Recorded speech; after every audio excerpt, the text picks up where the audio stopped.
প্রাক্তন তৃণমূল কাউন্সিলর দেবরাজ চক্রবর্তীকে আরো বিপাকে, কারণ দ্বিতীয় সাপ্লিমেন্টারি চার্জশিট দিল পুলিশ দেবরাজ চক্রবর্তীর বিরুদ্ধে।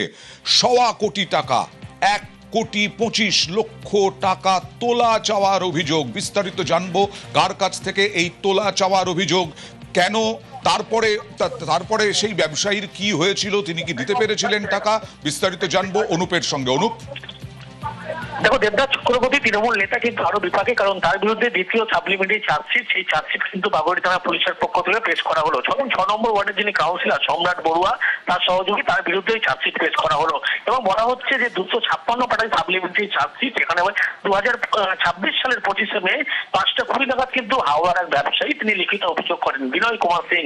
তিনি অভিযোগ করে যে একটি কনস্ট্রাকশনের ভাঙা তিনি বরাত পান এবং সেখানে 1 কোটি টাকা দেওয়া হয়। প্রথমে যে ডিল হয় ধাপে ধাপে টাকা দেবে, পরবর্তী ক্ষেত্রে লক্ষ্য করা যায় তিনি যখন 50 লক্ষ টাকা টাকা দিয়ে ফেলেন, বলে আরো 25 লক্ষ টাকা, সব মিলিয়ে 1,25,00,000 টাকা দিতে হবে।